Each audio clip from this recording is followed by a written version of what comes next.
Good. So I like it. Earth Day is an annual event celebrated, of course, on April 22nd. And it's worldwide. There are events everywhere held to celebrate, demonstrate support for environmental protection, which I believe is under threat. And I think the Earth, the question to ask is, what is the state of the Earth on Earth Day 2019? Good question. Earth Day was first celebrated in 1970. It now includes events in more than 193 countries, which are coordinated globally by Earth Day Network. Go to their website, Earth Day Network. On Earth Day 2016, the landmark Paris Agreement was signed, for your information, by the United States, China, and some 120 other countries. Have we signed out of that? You know, the Paris Agreement? If we have, why would we do that? It's beyond me, I don't know. This signing satisfied a key requirement for entry into force of the historic draft climate protection treaty adopted by consensus of the 195 nations present, that they were at the 2015 United Nations Climate Change Conference in Paris. and yeah, we withdrew in the Paris Agreement back in 2017. Yeah. Makes no sense to me. But that's politics. I don't do politics on this show. In 1969, a UNESCO conference in San Francisco, there was a fellow there by the name of John McConnell, who was a peace activist, and proposed a day to honor the earth and concept of peace. Good idea. To be celebrated on March 21st, 1970. That was the first day of spring in the Northern Hemisphere, by the way. This day of, so that's sort of, that was the germ of the idea. A month later, a separate Earth Day was founded by the United States Senator, and I'm sure some of you remember him, Gaylord Nelson, as an environmental teach-in. It was held on April 22nd, 1970. Where were you at that time? You weren't even born, were you? Nope. It was later awarded the Presidential Medal of Freedom, Nelson was, in recognition of his work. Senator, Gaylord Nelson. Unfortunately, I remember him. While this April 22nd Earth Day was focused on the United States, there was an organization launched by a fellow named Dennis Hayes, who turns out to be the original national coordinator in 1970, and took it international in 1990, and then organized events in 141 countries. So there will be numerous celebrations throughout the world today in scores and scores of countries across the globe. It's quite a remarkable. I don't know if people, generally speaking, appreciate the connection between the health of the earth and their own individual health. There are places on this planet right now. For example, there's a story trending this morning about India. India's pollution, pardon me, makes everyone a smoker. That's the headline. We have, with fossil fuels, we have done, some scientists say, irreparable damage to the planet. And so if you're living in India, nearly 1.8 million people die every year of breathing the air in India. Now, just think about that for a second. Now, I lived in Los Angeles area for some time. It was Pasadena, really. And at that time, the pollution was horrible. I mean, you were even afraid to go run outside for fear of, breathing in all the contaminated air. You remember it was in the news all the time. Smog. They called it smog. That's when it first appeared. You can find those television reports on NBC, CBS, ABC back in the day when I remember when they first started reporting, I'm sure some of you do as well, where there was they called it this smog over the city. Well, almost 2 million people die in India every year from breathing the air. What are we doing to the planet? And then the ocean. You're reluctant to eat the fish. My daughter came down over the weekend to celebrate Easter with me and my birthday, and she wanted to go to a restaurant and get sea bass. And I said to her, sea bass is a fatty fish. I don't recommend it. They tend to be loaded with heavy metals and toxins because they hold on to them heavy metals. Why do we have to have that kind of conversation? What are we doing to the earth? We need to love the earth today and every day. Ladies and gentlemen, listen up. It's me, your immune system.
in India.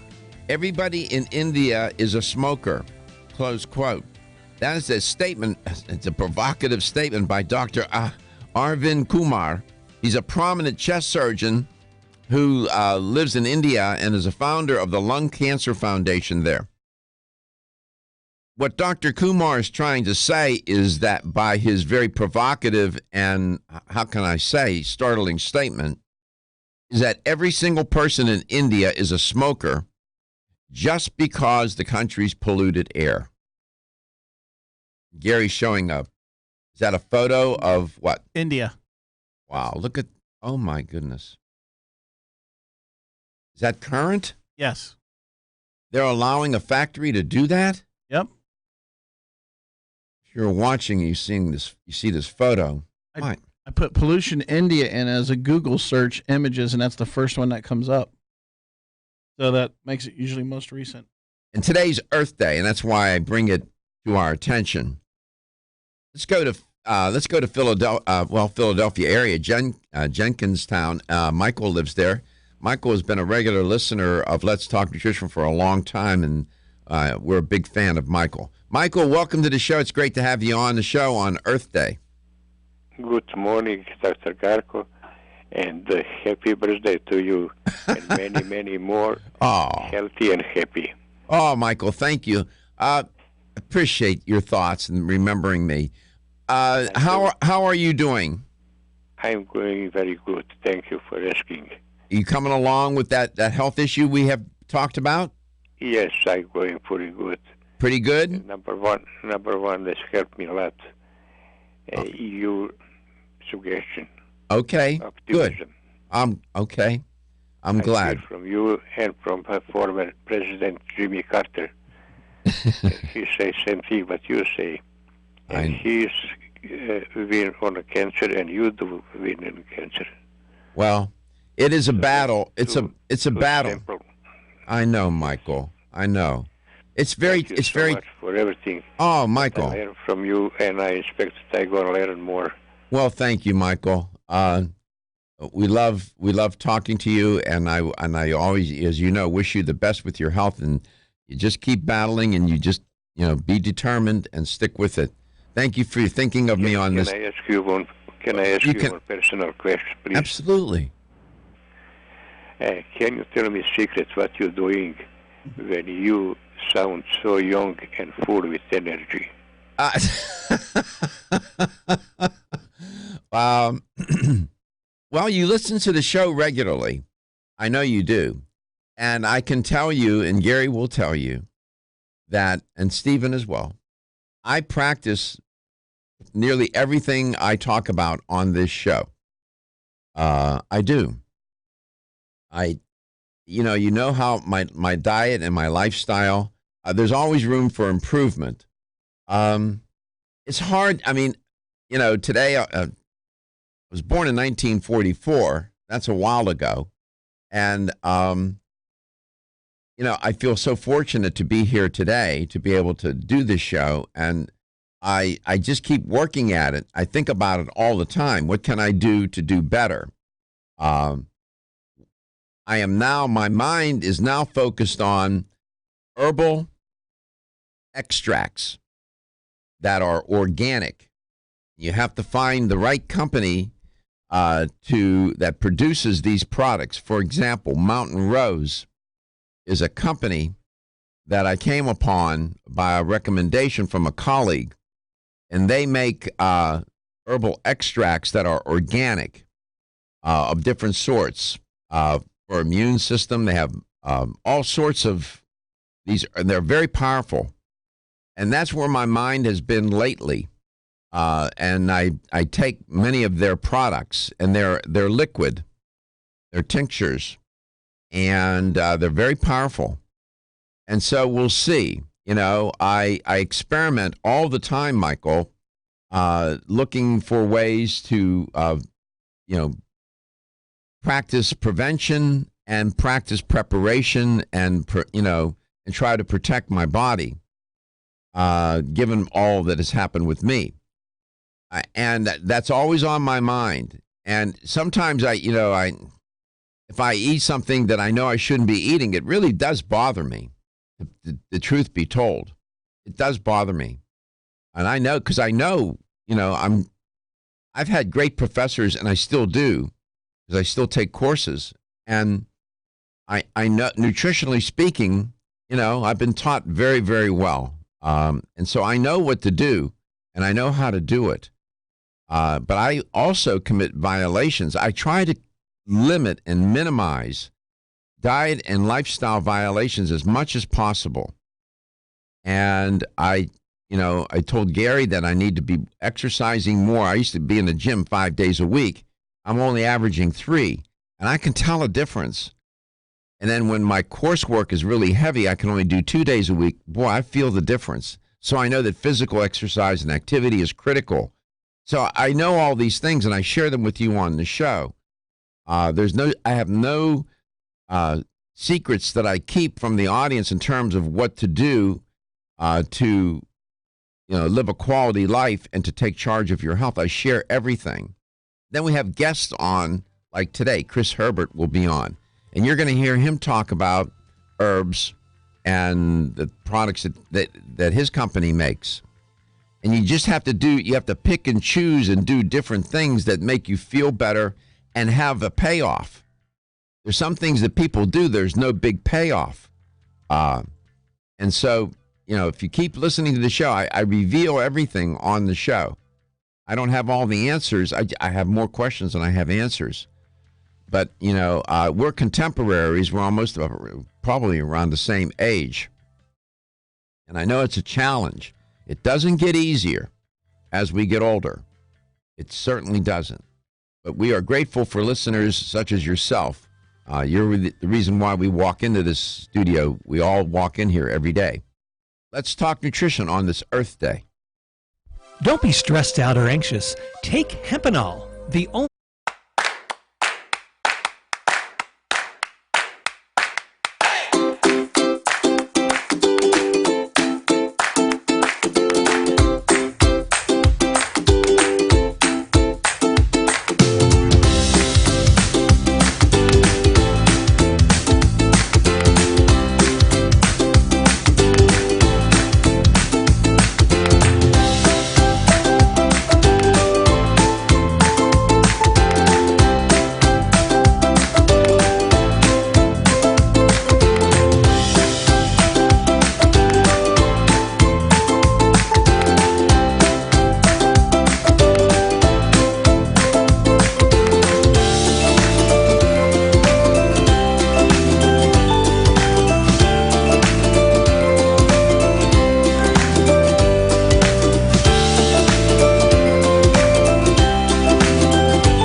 To this 2019 Earth Day edition of Let's Talk Nutrition.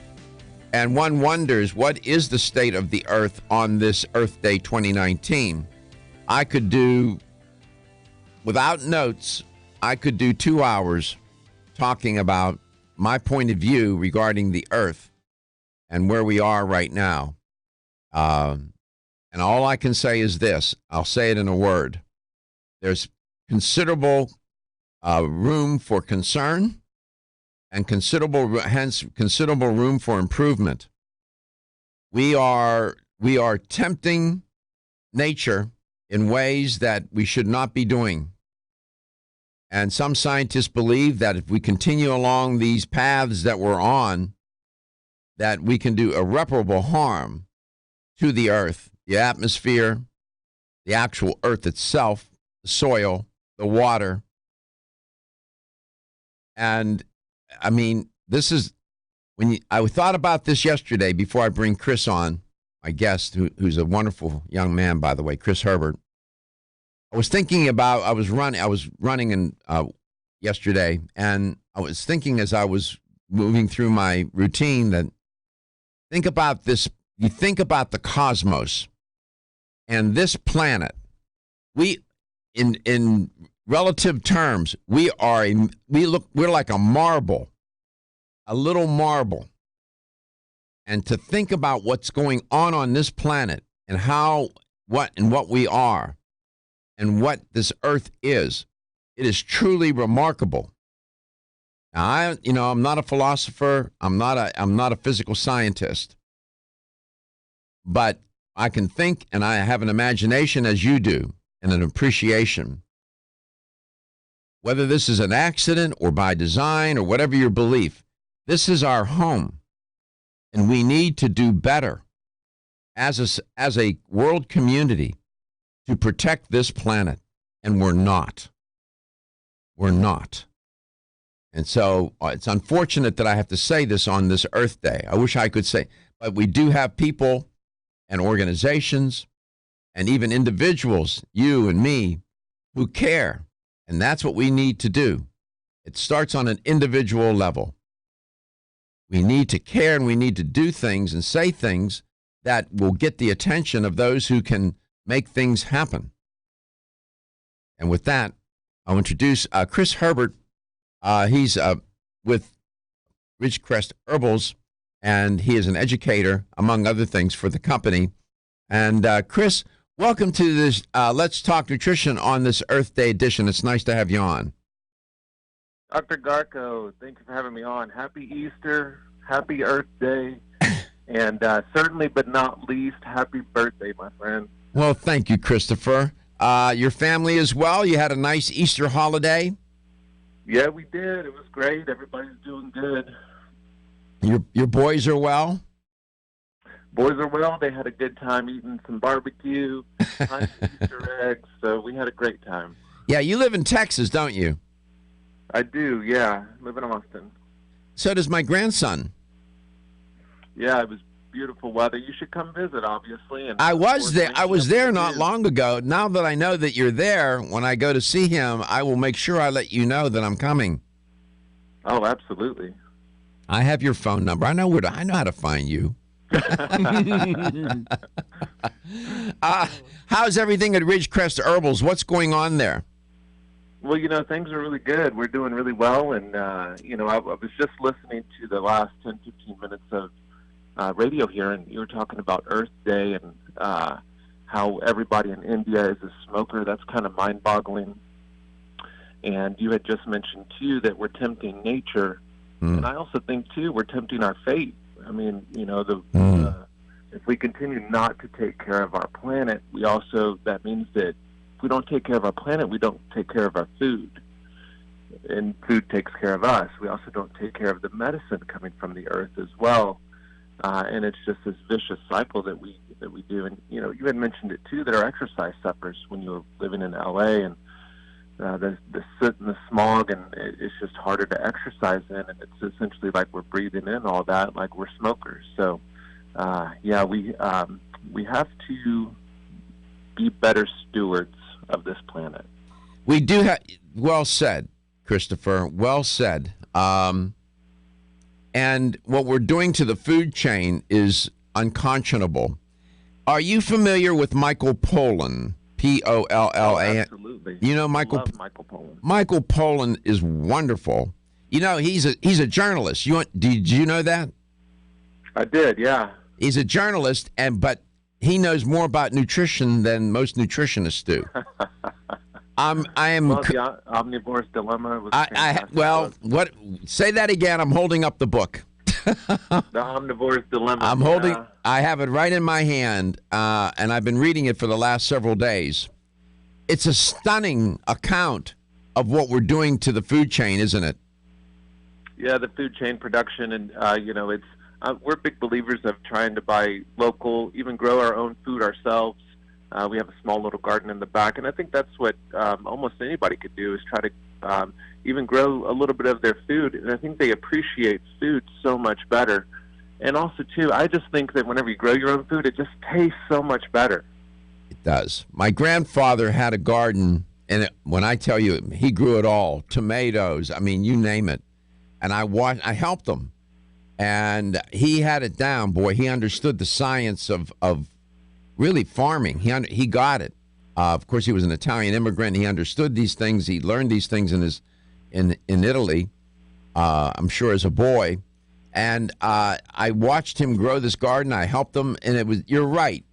It was a good feeling, Christopher. We would sit down for dinner, which was quite an event with him, and eating the food that we grew. It was a remarkable experience. Yeah, it really is, and it's it not only just getting your hands dirty. That's one aspect, just being outside in general, and then the feeling of accomplishment, right? Like I actually grew something, and I think we could even do it as communities and neighbors. Let's just say I'm growing tomatoes and you're growing cucumbers. Let's barter. I'll give you some of my tomatoes. You give me some of your cucumbers, and I think that's also another way of how we could strengthen the relationship within communities too. Absolutely. Absolutely. So it's nice to have you on today on Earth Day. You're the perfect guest because I know you appreciate. I know you're reflective and you think about these things and you read and you're curious. So you're the perfect guest to have on the show today. And I know you wanted to talk about sleep today. Yes. I did. Yeah. All right, we're going to get into that. A highly underrated lifestyle behavior or feature dimension. Although most people know when they don't get enough sleep, they don't need me or you or anybody else to tell them that they didn't and how lousy they feel. And if they're suffering from sleep deprivation, not only do they feel lousy, not start to look well, but they become ill. And the process is not all that slow. It doesn't take long. We're going to get into this today. It's a critical topic.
Christopher Herbert is my guest today, and he's an educator for Ridgecrest Herbals, wonderful company. Christopher, welcome back to Let's Talk Nutrition on Earth Day. We always have new listeners and viewers. In a word, I always ask you to do this because I know that I'm just trying to set some context here for our conversation. What is the point of view and mission of Ridgecrest Herbals in a word? To help people live happier, healthier lives. And, we do that through herbal medicine, but we also just tell people it's a functional medicine lifestyle. So not only through plant medicine, but also making sure you're reducing stress, eating clean, that you're getting plenty of water, that you're exercising. So it's not just supplements alone. We do make supplements, but we also tell people that's one part of the puzzle to obtaining better quality health. To what extent do you think dietary supplementation fits into that paradigm that or model that you just described? 5%, 10%, if you had to put a number on it? Good question. I would say 10 to 20%. That's significant. I think it's also too. It's the everything that we do during the day affects us, and I think that's part of the reason why we need to take supplements, because we're high stress. We don't eat the right quality foods. We don't exercise. So there's many other things. If these were to be in place and you're exercising more, eating a lot better, getting plenty of sleep, things like that, then supplementation will be reduced. But that's so hard to do in today's world. You said 10 to 20%. Let's be conservative. Let's just say 10%. Let's say that dietary supplementation can account for about 10% of the variance of good health. Some people might say, that's not very much. Gary knows more about this than I do, but in these high-performance race cars, Formula One cars, even stock cars or NASCARs, sometimes they need to prime that engine. You know what I'm talking about, Gary? Yeah, they put a little. They call it putting heat in the motor. All right, and it's not a big deal, but without it, the engine's not going to do what? It's not going to run right. Your first, when you get up and go in your first couple of laps, you'll slack behind. That's why they put heat in the tires and heat in the motor. Doesn't sound like a big deal. It maybe only accounts for 10% of the success for that driver in that race. But without it, it could impair the whole performance. That's sort of how I think about supplements. I mean, you didn't say 30 or 40. You were being honest. I would even take 10% improvement, right? So anytime we can improve ourselves, it's for the better. And you all have invested in herbal formulations. Why is that? Well, we feel that with herbal supplements, they help the body get into whatever state it needs to get in. So if we're dealing with sleep, we have herbs that will help the body get into more a relaxation state, calming the nerves, calming the mind, so the body's able to sleep more deep and peaceful. And so we tend to make supplements that are for specific ailments or specific parts of the body. So we have some for anxiety to help reduce stress and help you be able to manage your day better. So that's why we chose the herbal route, to just be able to help individuals on a plant-based medicine. Herbal medicine is ancient, is it not? Thousands of years, yeah, easily.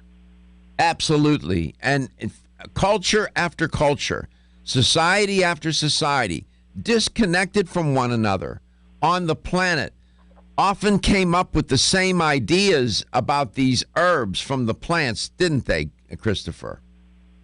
Yeah, and and it even goes back to the whole food as medicine thing. We use food as medicine to help us recover from different things. So, we know that vitamin C helps with scurvy because that's what happened whenever they were on ships. They ate lemons and limes and oranges to help prevent scurvy because of the vitamin C. So it goes back to whenever we needed food in order to survive, which was thousands of years ago. the same is true for today. You know, the plants are kind of a stronger form of food or of medicine in order to help the body be able to recuperate a lot quicker. Yeah, that expression, limeys, you know, they used to call English sailors limeys. They got that expression from them eating the limes, hence limeys, right? Because the scurvy, I mean, in this day and age, of course, we don't have scurvy, but we have all sorts of deficiencies because, as you alluded to, our diet is deficient. And the earth, what we're doing to the earth, the soil and the water and whatnot, doesn't help matters either. So with the sleep, with the idea of sleep, what was in the minds of the people at Ridgecrest Herbals to formulate this particular sleep formula? Well, we realized that 40% of Americans, they just don't get enough sleep. And it could even be upwards of 50%. So 1 out of every 2 people don't get enough sleep. And by enough sleep is 6 hours or less. And why is that? Is it because they're having a massive amount of stress? Is it because they're looking at their phones constantly? And so we wanted to address that issue of Americans not getting enough sleep because we understand how important it is for everyone.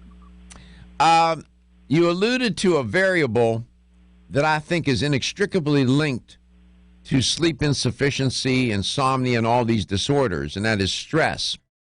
Let me just ask you, do you have formulations at Ridgecrest Herbals for stress? Yeah, absolutely. Anxiety-free is our best to help with stress. All right. Would you mind today if we introduced that into the conversation as a way to moderate one of the risk factors, stress, and I can talk about, and you can as well, how stress disrupts the sleep cycle. Would that work for you? Would that be okay? Oh, absolutely. All right, we'll do that. Christopher Herbert is the guest today. The short and long-term consequences of sleep deprivation, sleep insufficiency, are stunning. And people know when they're not getting enough sleep. They can feel it. They can begin to see it in their face. And others notice it as well. The behavior changes, more edgy, short-tempered, not patient enough, not able to think clearly, not able to reason through problems and figure things out. And the last thing you want to do is make important decisions when you're sleep deprived. However, tens of thousands of people are doing that every day around the world, millions perhaps, in very critical jobs that have grave consequences for others. We don't need that. Are you tired of being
And welcome to Let's Talk Nutrition on this 2019 Earth Day edition.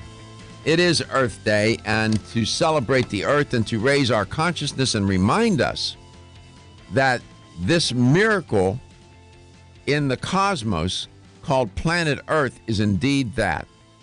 I thought about that yesterday while I was running, and I thought, if it's an accident, if it's an accident, my goodness, how is it that, this planet came into being, and we're like a little marble, the size of a marble in the cosmos. And on this planet is life, organic life. And it's just stunning. I mean, if you think about it long enough, you can't even get your mind wrapped around it.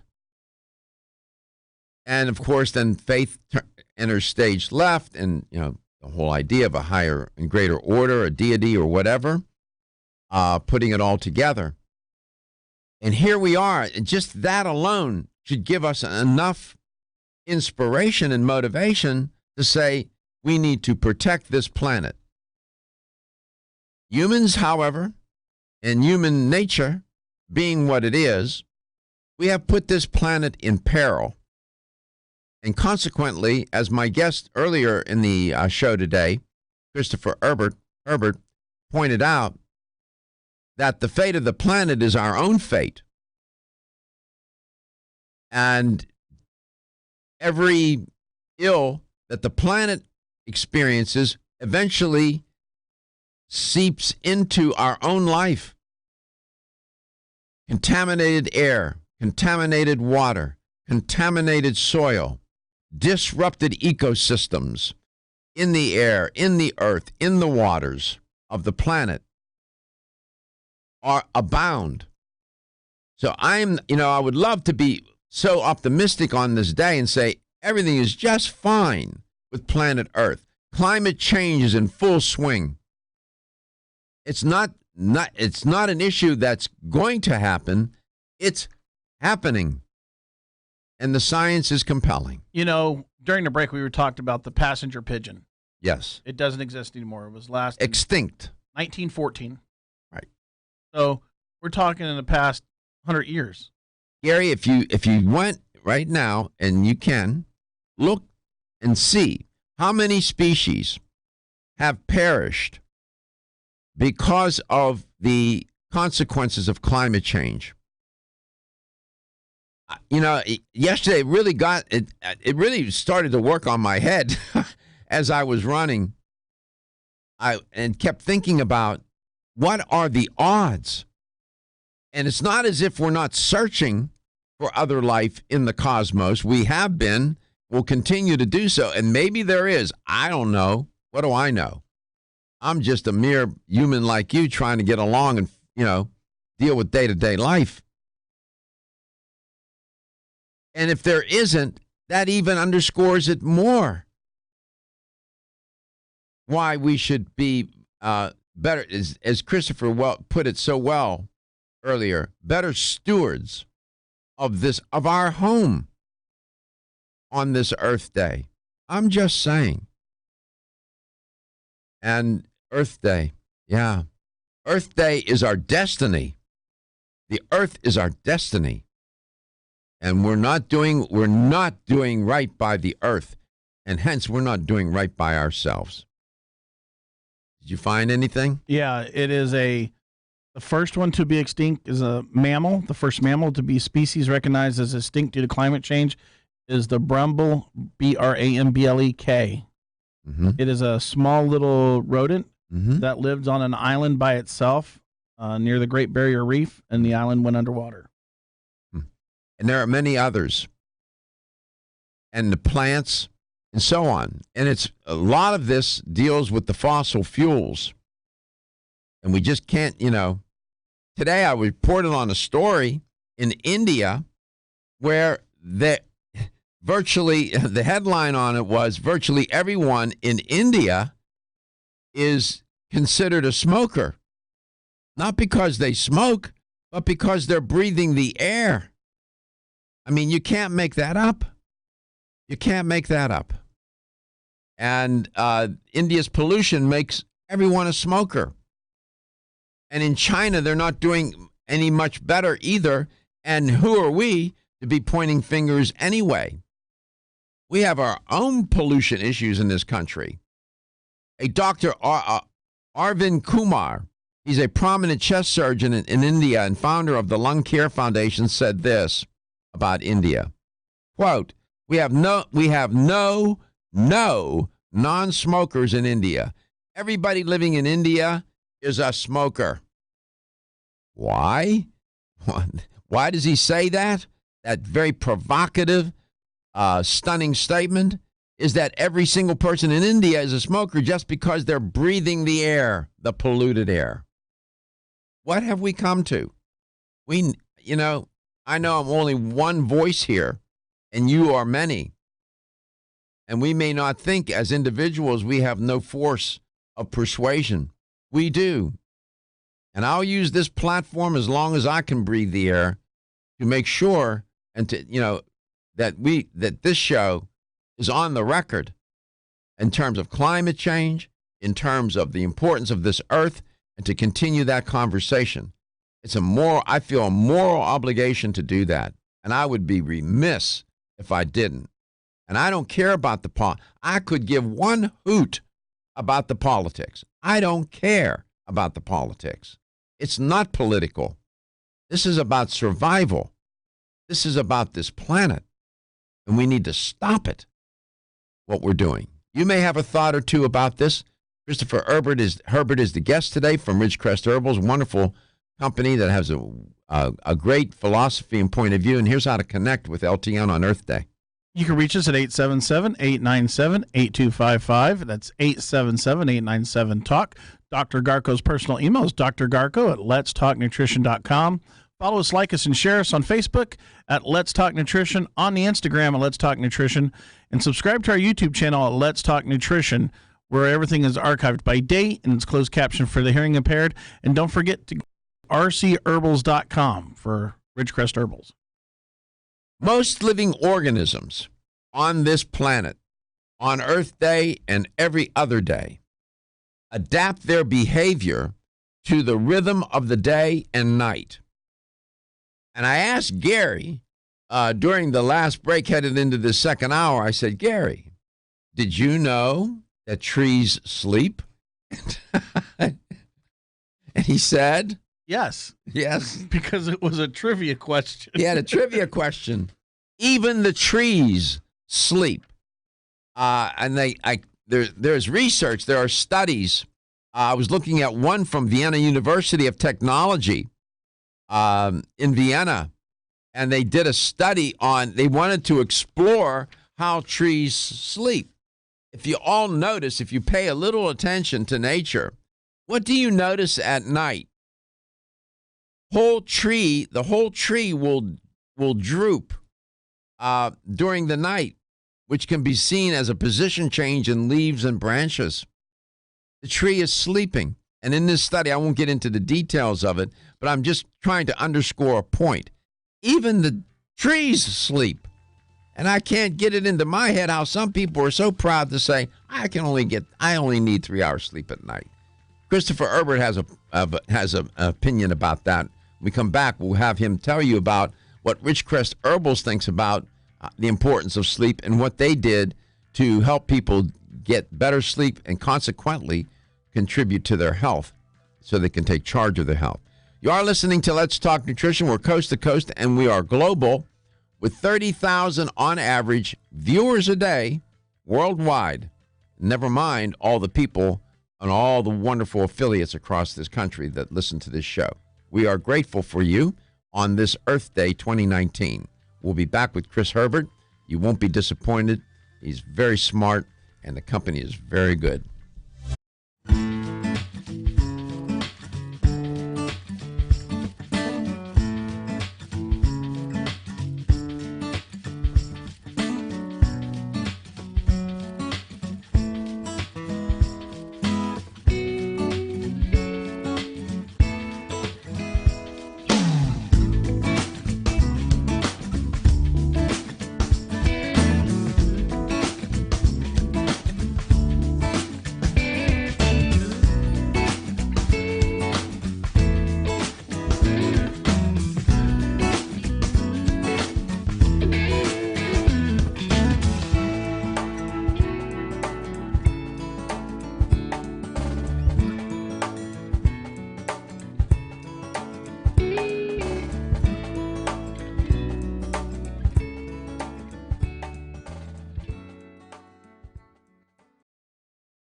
What is the quality of your sleep? Do you get enough sleep? You may sleep long enough, but is the quality any good? I can tell you, there are a cavalcade of studies, one after another, lined up in a queue, talking about how sleep disturbances such as insomnia, not getting enough sleep, too much sleep, it goes on, attributed or associated with, for example, inflammation, markers of inflammation. Sleep disturbances and long sleep duration are associated, in fact, with increased markers of inflammation. C-reactive protein, interleukin-6 levels go up.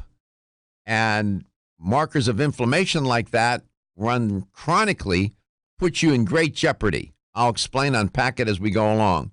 Christopher Herbert, educator for Ridgecrest Herbals. Visit rcherbals.com. RC Herbals. I was flipping through it earlier, so, because I have sleep apnea. I know you do. Yeah, so I was seeing if there's anything that could help me. Well, he has just the thing. Chris, welcome back again to Let's Talk Nutrition on Earth Day. Let's talk about this formulation. What is it? What do we need to do with it, and so on? Yeah, it's called Dream On Zen.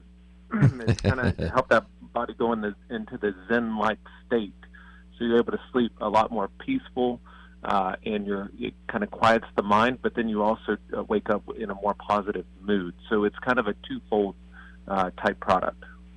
What is in it? What are the ingredients? Yeah, we have a lot of herbs in there. We have black cohosh, which helps with sleeplessness, chamomile flower, which also helps with, it's kind of a mild sedative, helps the body promote feelings of well-being and calmness. Lemon balm, hops. Hops contain a active constituent called lupulin. It's a relaxant that helps on the nerves. Valerian root, used many, many years under a lot of studies, too, to help promote calm. And then magnesium. We know how crucial magnesium is. And, we had touched on stress a little bit earlier in the conversation. And, stress eats up all of our magnesium in our bodies. So magnesium is super responsible for helping the body feel calm, calm down the nerves especially, and help with reparative enzymes, too. And then for the mood support, we have a little bit of 5-HTP, because 5-HTP helps the body produce more serotonin. Serotonin is a neurotransmitter. It plays a key role in regulating mood and your sleep-wake cycles. And then also we have jujube fruit, which is a natural sedative, helps the body just get into that deep, peaceful sleep. Wow, that's quite an array of compounds.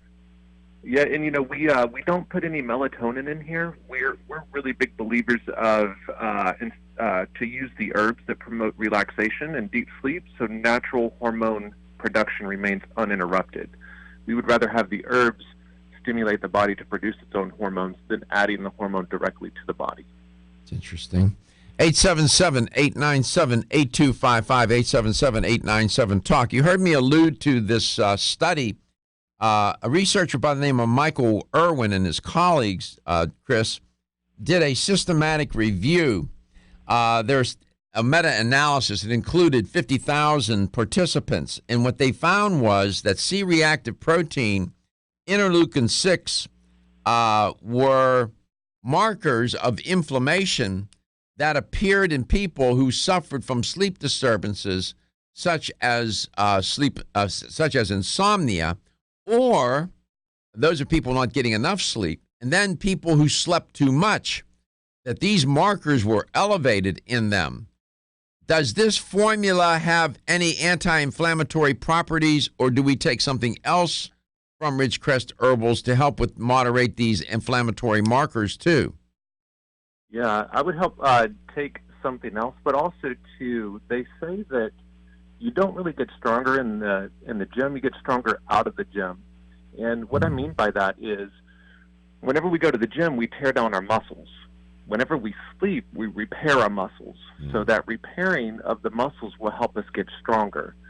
And so whenever we sleep a lot well, it helps with reparative enzymes, so we're able to help deal with that inflammation. So there's nothing in here that really deals with inflammation directly, but if you get into that deep sleep, it helps repair the body more efficiently. I get it. Yeah, the product is standalone.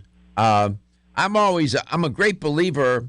I've always believed that disorders and diseases are often caused by more than one thing, and that usually trying to treat and restore takes more than one thing to bring things back into balance or homeostasis. So I'm always looking for multiple strategies and tactics to do things. I mentioned and I alluded to stress earlier. Stress is a tremendous risk factor for sleep disturbance, insomnia. You have a pretty good stress management kind of supplement in your arsenal. Yeah, we do. We had alluded to stress a little earlier ago, and it's upwards of 70 to 80% of people deal with stress. And then from those people, at least 40 to 50% of people have a hard time sleeping. So there is correlation between the two. And the formula that we make that helps with stress specifically is called Anxiety Free. And that is a combination of B vitamins. Then we also have some of the calming herbs, lavender, lemon balm, passion flower. Chris, hold your thought. When we come back, we'll have you repeat and get into that formula. And my view is that these products can be taken together in combination to help manage any kind of sleep disturbance, whether it might be insomnia, undersleeping, oversleeping. You have to look for Goldilocks. It's got to be just right. That's somewhere between 7 to 8 hours, according to the research. We'll be back with Christopher. Don't be stressed out or anxious. Take hemp.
on the sleep loss and eating behaviors. Welcome back to Let's Talk Nutrition. My guest is Christopher Herbert from Ridgecrest Herbals, talking about sleep today. There are many downstream effects and consequences from sleep disturbance, such as insomnia, sleep apnea, and so on, and your health. And there is an inverse relationship. The research is pretty clear on this. It's pretty strong. As you sleep less, weight goes up. Wow. And also, by the way, as a sidebar, less sleep, more risk for cardiovascular disease. Christopher, welcome back. I mean, it's one thing after another with sleep, isn't it? Yeah, I mean, it really is. And it's kind of like this vicious cycle that we get into, and it's really messing up our circadian rhythm. And so I always tell people you have to prioritize your sleep. It's medicine. And to even further touch on that is, there's a little saying, and it's called reasons reap results. So your reasons have to be strong enough in order for you to change something, in order for you to see those results. And I always tell people a great morning starts the night before. You know, in order to show up every day, make good decisions, be sharp, have clear reasoning, problem solving, reaction time, alertness, they're all affected. And so reasons reap results. Reasons reap results, and what is it? A good day starts the night before, or something like that? Yeah, a great morning starts the night before. So a great morning. People make sure to get plenty of sleep, and you know, as you mentioned before, that people that get less sleep, they have a higher BMI, body mass index, and one of the reasons for that is it also releases hormones whenever we sleep. One of the two main ones are leptin. This is the hormone that makes you feel full, regulates your appetite, and it's one of the reasons we could sleep for 8 hours or longer without eating. Now, whenever we get less sleep, the other hormone that kind of kicks in is called ghrelin, and it tells your brain when you need to eat, when you should stop burning calories, when you should store energy as fat. So the people who don't sleep enough end up with too much ghrelin, and so they end up wanting to eat more, and so what happens is whenever we eat at night, we can't burn those calories off. And so it's just this vicious cycle, and we're storing all these calories day in and day out, the less we sleep. So with less sleep less leptin. So with there you go. You summarized it. With less sleep, with sleep deprivation, ghrelin goes up, leptin goes down, ghrelin goes up, right? Exactly, yeah. And so what happens is we're at this deficiency, and the hormone ghrelin increases, and so now we're kind of 15% deficit in the bucket because we have to because we're eating more calories. We eat in general 250 to 300 more calories a day by less sleep we get because of ghrelin, the hormone, kicking up more. It's funny you mention that because I'm looking at a study from King's College, and they found that sleep deprivation did not have a significant effect on how much energy people expended in the subsequent 24 hours. Hence, participants in the study had a net gain of 385 calories per day. The researchers also found there was a small shift in what sleep-deprived people ate. They tended to eat proportionally higher fat and lower protein foods, which is kind of interesting. So in this study, they saw a net gain each day of 385 calories, a little higher than what you were saying even, Christopher. So it's all real. The science is there.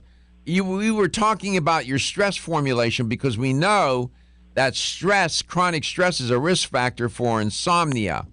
Tell us a little bit about that product, then we have a caller in Tampa. Yeah, sure. Well, you know, I think I mentioned some of the stats earlier that the stress ends up with physical symptoms. Roughly about 80% of people experience physical symptoms such as fatigue, headache, upset stomach, muscle tension, things like that. And then psychological symptoms goes up by about 75% with a lot of stress, whether it's irritability, anger, we're feeling nervous. And so our stress formula, Anxiety Free, helps individuals feel that sense of calm, help them manage their stress more efficiently, so they're able to make it through the day without, blowing up on somebody or getting in a fit or rage. Or sometimes, under a lot of stress, we tend to cave and we don't show our outward true selves. We're not happy all the time. We tend to maybe isolate ourselves. So stress is a huge factor in determining the state of our day. Absolutely, no doubt. Let's go to Tampa, Florida. Bill lives in Tampa. Bill, post Happy Easter to you. Same to you, Doctor. Before I comment on the sleep, I wanted to interject. You were speaking about Gary's cholesterol level last week. His LDL, HDL were great, but that triglycerides at 300, that may be a mistake. That just way off the chain. Way off the chain. But if that is true, then he's at extreme risk. I've got people I work with LDLs in the 200s, but their triglycerides are 30 or 40. Anyway, he needs to get something you're familiar with called a CRP, which is C-reactive protein.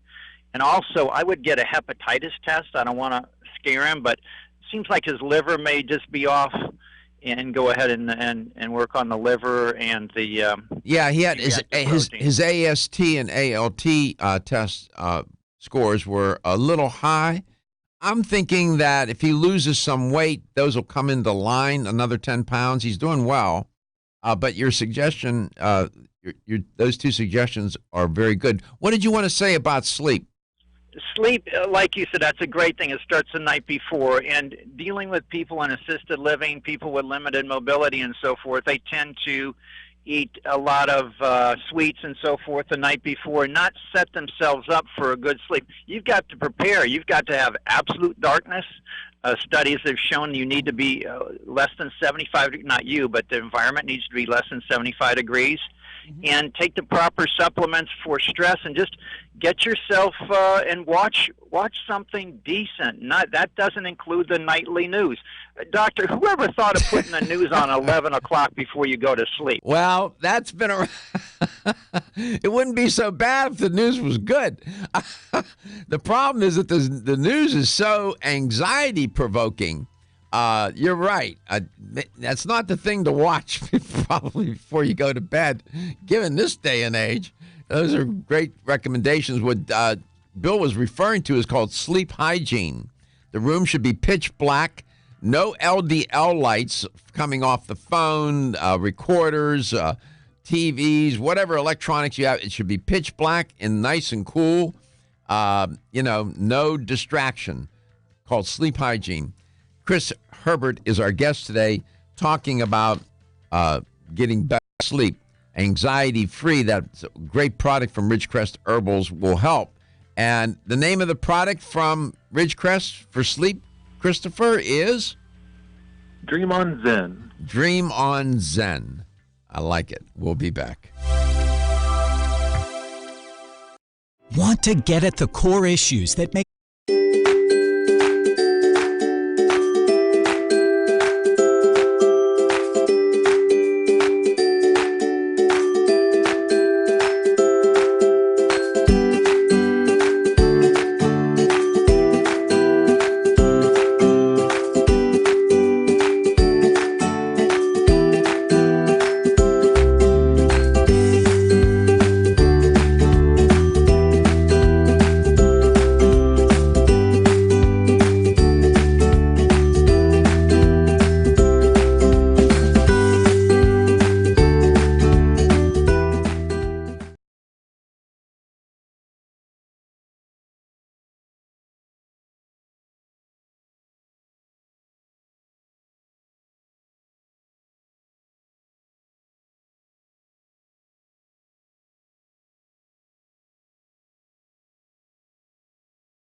sharing with you the effects of poor sleep on your health.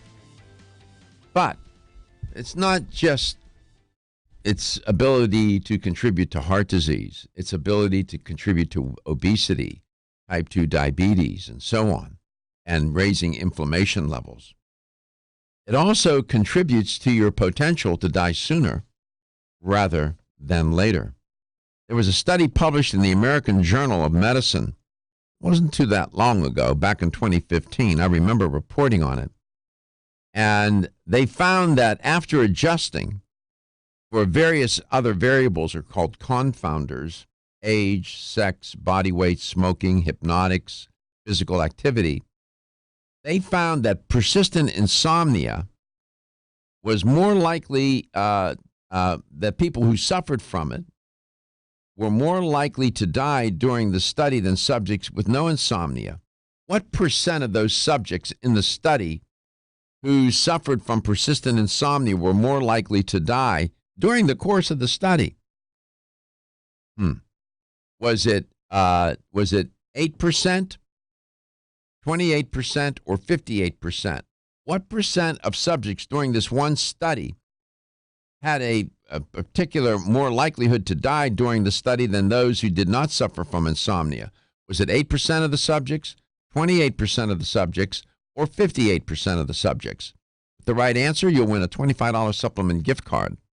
877-897-8255. That's 877-897-TALK. Let's go to Lakeland, Florida. I've been to Lakeland many times, and there are many lakes there indeed. Sarah lives there. Sarah, welcome to the show. Yes, I've listened to this. I have this great problem with lack of sleep, good quality sleep. Yes, ma'am. So I was wondering if he had other products besides this Dream On Zen. Okay. Christopher? Yeah, I would recommend that, the last caller, Bill, had some tips, and I want to give a few more tips as well in order to get a good night quality sleep. He said, I always tell people, create your bedroom a sleep sanctuary.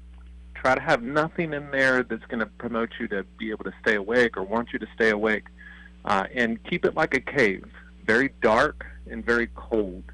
Usually between the temperatures of 60 to 68 degrees is the best optimal temperature for sleeping, studies have shown. And super dark, too, in order to get that good, deep quality sleep. Another thing, too, is I always tell people, spend the most money on things you spend the most time with. So if you're sleeping at least 8 hours a day, that's a third of your day. So make sure to have a good quality bed, have a good quality pillow. And the same is true for other things as well. But spend the most money on the things you spend the most time with. Another thing to do as well is spend a half hour or more than what you think to get ready for bed, so you do get to sleep on that certain time. And create a schedule. Like you're going to bed at 10 o'clock. Make sure to wake up right at 6 a.m. Try to keep that schedule going. And then another really big one is try to reduce your caffeine. Well, I wouldn't even say reduce, but limit it. Try to get the last time you consume caffeine is 12 hours before bed. So if you go to bed at 10, make sure not to drink anything after 10 a.m. for caffeine. Have a white noise in there as well. But then last but not least is don't look at your phone. Reduce your screen time as much as possible. I usually try to tell people, if you go to sleep at 10 o'clock, try not to do any screen time past 9 p.m. The reason for that is it contains a lot of blue light. And blue light is in all of our screens, computers, cell phones, TVs. And the blue lights suppress your delta brainwaves. The delta brainwaves are the brainwaves that induce sleep. And blue light boosts your alpha wavelengths, which increase alertness. So whenever we're looking at our screen and then we turn it off and immediately go to bed, our mind is racing. Our alpha wavelengths are increased, and so we're very alert, and we have a hard time going to sleep. Those are wonderful. Those are some more tips and tricks. Well, those are tips and tricks, but I can tell you, Sarah, as I was listening to Christopher enumerate them, what was racing through my mind were the studies that support each one of those. There's one other thing. Some people tend to do things in bed that they shouldn't. One is read, the other is eat. Should not. The bed should be confined to sleep and one other activity, and you know what that is, and that's it. That's it. Because when you start to eat in bed, sleep in bed, and do other things in bed, read in bed and whatnot, read in bed, eat and whatever, those things you shouldn't, you start to associate those behaviors with the bed and with sleep, and those behaviors are waking behaviors. And so you establish this connection. Also, are you under a lot of stress? That's my problem. Mm-hmm. I wake up and my brains won't shut off, so I can go back to sleep.